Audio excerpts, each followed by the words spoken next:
শীতের সময় পাও ধোবেন না। বিশেষ করে অনেকে আছেন এজমার রোগী, তাদের পাও ভিজাইলে অসুবিধা হয়, পায়ে পানি লাগালে তাদের সমস্যা দেখা দেয়।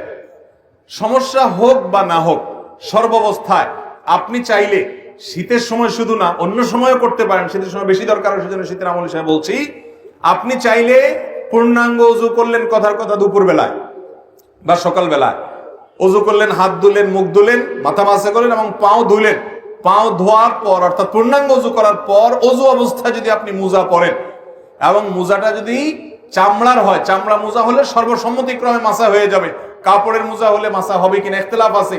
তবে আমাদের আজকাল যেসব মোজা পাওয়া যায় একেবারে পাতলা, পরলে পার ভিতরে ফাঁকা দেখা যায়, এটা পরে নরমালি হাঁটা যায় না অনেক দূর পর্যন্ত, এগুলো তো মাসা হওয়ার কোনো সুযোগ নেই। তো যাই হোক, আপনি যদি ওযু করার পর এরকম মোজা পরেন, তাহলে সেক্ষেত্রে সেই মোজা পরা অবস্থায় আপনার বাড়িতে অবস্থান থাকাকালীন করলে 24 ঘন্টার মধ্যে ওই মোজা খোলা ছাড়া আপনি ওযু করতে পারবেন। কিভাবে? আপনি হাত ধুলেন, মুখ ধুলেন, মাথা মাসে করলেন, পাও দেওয়ার সময় আসলে আপনি ভিজা হাত দিয়া পায়ের উপরে, তলায় না, উপরে এরকম করে একটা টান দিলেন ডান পায়ে, আবার আরেক হাত ভিজায়া বাম পায়ে এরকম একটা টান দিলেন, বা ভিজা হাত দিয়া দোনো পাও আপনি টান দিলেন। তো এইভাবে মাসাহ করার মাধ্যমে পাও ধোয়ার কাজ হয়ে যায়। এবং এটি আহলুস সুন্নাহ জামাতের গুরুত্বপূর্ণ একটা আকীদা, যে তারা আহলুস সুন্নাহ জামাতের সকলেই মাসাল খুফাইন বা মুজার উপরে মাসা করাকে জায়েজ মনে করে। নবী করিম সাল্লাল্লাহু আলাইহি ওয়াসাল্লাম মাসা করেছেন, আলী রাদিয়াল্লাহু তাআলা আনহুকে নির্দেশ করেছেন, বিধায় মুজার উপরে মাসা করলে সওয়াব কোনো কম হবে। আমাদের সমাজে কেউ মুজার উপরে মাসা করলে অনেক মুরব্বীরাও বলে যে বাবা এই বয়সে তোমরা মুজা ধরছো, হ্যাঁ এখন তো সাহস করো পাও ধো। না ভাই, মুজার উপরে মাসা করলে সওয়াব একটুও কম হবে না। তো শীতের মৌসুম বিশেষ করে মুজার উপরে মাসা করা আমলটি করা যেতে পারে। অনেক মুরব্বী আছেন, অনেক অসুস্থ মানুষ আছে, এজমার রোগী আছে, কষ্ট হয়, তারপরও সে মুজার উপরে মাসা করে না, না জানার কারণ। তো ভাইরা আমার, মুজার উপরে মাসা করা যায় চাইলে, অন্য সময়ও করা যায়, শীতের সময় বেশি দরকার, শীতের মাসালা হিসেবে বললাম।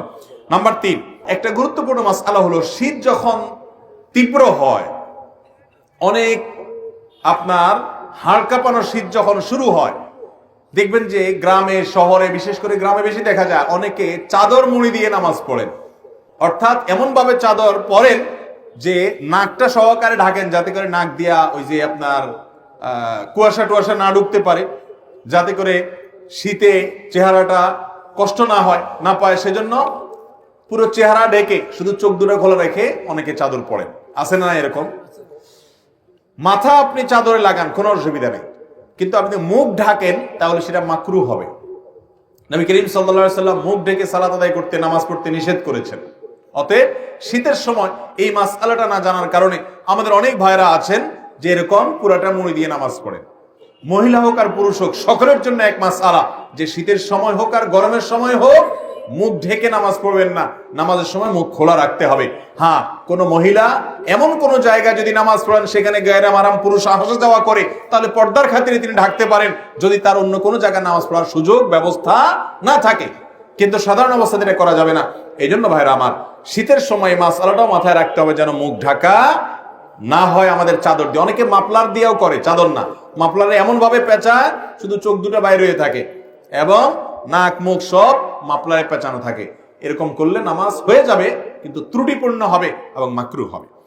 অনেকে শীতের সময় জ্বরের কারণে অথবা ঠান্ডা লাগছে, প্রচন্ড সর্দি হয়েছে, এই জন্য তিনি নামাজ পড়েন না। এখন কথা হলো যে আমার শীতের মৌসুমে জ্বর বা ঠান্ডা এমন ভাবে লাগছে যে আমি ওযু করতে গেলে অসুস্থ হয়ে যাব, তাহলে তার জন্য নামাজ মাফ কিনা? উত্তর হলো নামাজ মাফ না।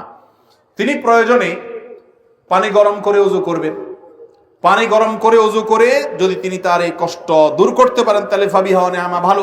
আর যদি না পারেন, গরম পানি করার মতো কোনো আয়োজন তার কাছে নাই, এবং এত ঠান্ডা পানি যেটা ব্যবহার করলে তার অঙ্গহানি হতে পারে, অঙ্গ অবশ হয়ে যেতে পারে, অসুস্থতা দীর্ঘস্থায়ী হয়ে যেতে পারে, কষ্ট অনেক বেশি হতে পারে, সীমাহীন হতে পারে, অসহনীয় পর্যায়ের কষ্ট হতে পারে, এরকম মনে হলে, সেরকম গরম ঠান্ডা আমাদের দেশে খুব বেশি পড়ে না, যদি এরকম হয় তাহলে সে ব্যক্তি তায়াম্মুম করতে পারবে। তারপরেও নামাজ ত্যাগ করার সুযোগ। ইসলামের সবকিছুর বিকল্প আছে, নামাজের কোনো বিকল্প ইসলামে আপনি সফরে আছেন, রমজানের রোজা রাখতে পারছেন না, অসুস্থ হয়েছেন, রোজা রাখতে পারছেন না, অসুবিধা নেই, অন্য সময় রেখে দিলে চলবে। নামাজের মধ্যে এটা চলবে? অসুস্থ আছেন আপনি, নামাজ অন্য সময় পড়লে হবে না, ওই অবস্থাতেই পড়তে হবে। দাঁড়ায় না পারলে বসে পড়বেন, বসে না পারলে শুয়ে পড়বেন। আপনি নামাজ হাত নাড়াতে পারছেন না, ইশারা করে পড়বেন, কিন্তু আপনাকে পড়তে হবে।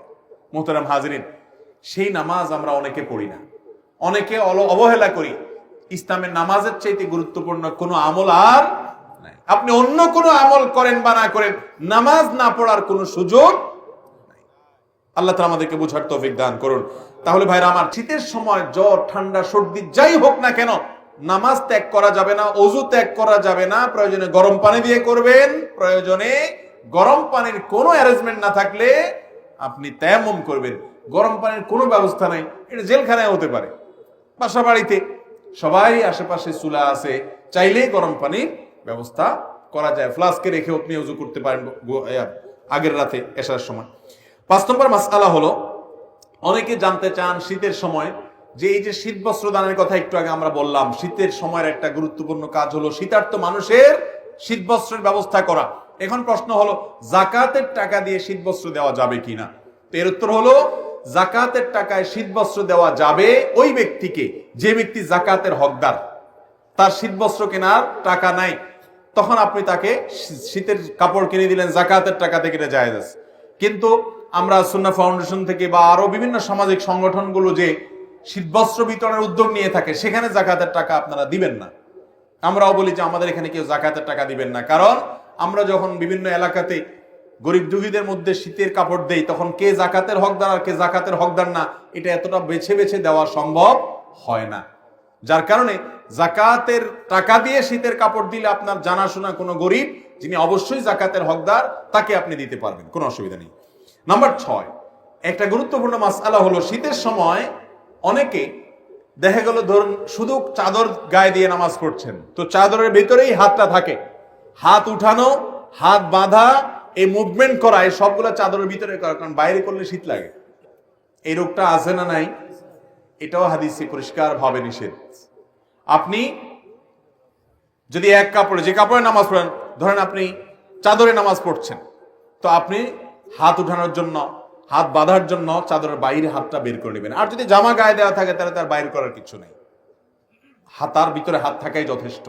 কিন্তু চাদরের ভিতরে যদি আপনি নামাজ পড়েন বা আপনি বড় কোনো কাপড়ে নামাজ পড়েন, তাহলে সেক্ষেত্রে শীতের জন্য ভিতরে ভিতরে আপনি সেরে ফেললেন, হাতটার বাইর করলেন না, নামাজ হয়ে যাবে, কিন্তু এটা মাকরু এবং অনুচিত কাজ। শীতের সময় এই কাজটা অনেক বেশি হয়ে থাকে, এটা লক্ষ্য রাখতে হবে। 6 নম্বর মাসআলা, আল্লাহ তাআলা আমাদের সবাইকে এই শীতের মৌসুমে আল্লাহকে সন্তুষ্ট করার মতো আমলগুলো করে যাওয়ার তৌফিক দান করুন।